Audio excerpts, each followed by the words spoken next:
അപ്പോൾ 12 സംവത്സരമായി രക്തസ്രാവം ബാധിച്ച ഒരു സ്ത്രീ പുറകെ ചെന്ന് അവൻ്റെ വസ്ത്രാഗ്രത്തിൽ തൊട്ടു.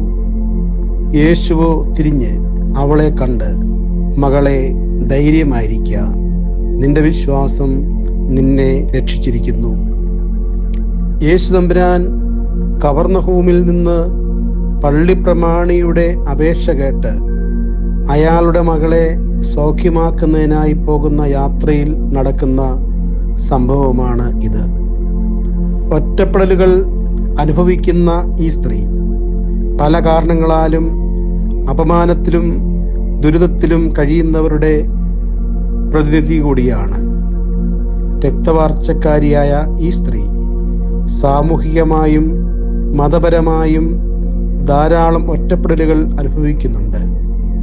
പ്രതികൂലങ്ങളും ഒറ്റപ്പെടലുകളും അനുഭവിക്കേണ്ടി വന്നപ്പോഴും യേശുവിൽ മാത്രം വിശ്വസിക്കുവാനാണ് ഈ സ്ത്രീ ശ്രമിക്കുന്നത്. തമ്പുരാന്റെ വസ്ത്രത്തിന്റെ തൊങ്ങൽ എങ്കിലും ഒന്ന് തൊട്ടാൽ മതി എന്ന് അവൾ പറയുന്നു.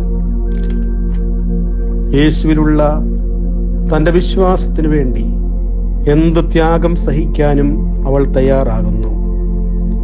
ജനക്കൂട്ടത്തിന്റെ തിക്കും തിരക്കും ഒന്നും അവൾക്ക് ഒരു പ്രശ്നമേ അല്ല. ജീവിതത്തിൽ ഏതെങ്കിലുമൊക്കെ അവസരത്തിൽ ഒറ്റപ്പെടലുകളും ഏകാന്തതയും അനുഭവിക്കേണ്ടി വന്നവരാകാം നാം ഓരോരുത്തരും. എന്നാൽ അങ്ങനെയുള്ള ജീവിത അനുഭവങ്ങളിൽ വിശ്വാസത്തിലൂടെ പ്രതികരിക്കുവാൻ നമുക്ക് സാധിക്കാറുണ്ടോ?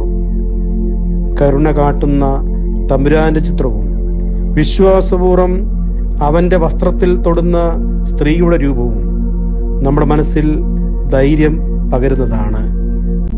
ഈ പരിശുദ്ധ നോമ്പിൽ എന്തെല്ലാം ഒറ്റപ്പെടലുകൾ അനുഭവിക്കേണ്ടി വന്നാലും ധൈര്യത്തോടെ വിശ്വാസത്തോടെ തമ്പുരാന്റെ അടുക്കിലേക്ക് വന്ന് അവന്റെ കരങ്ങളിലേക്ക് നമ്മെ സമർപ്പിച്ച് രൂപാന്തരത്തിന്റെ അനുഭവത്തിലേക്ക് നമുക്ക് കടന്നു വരാം.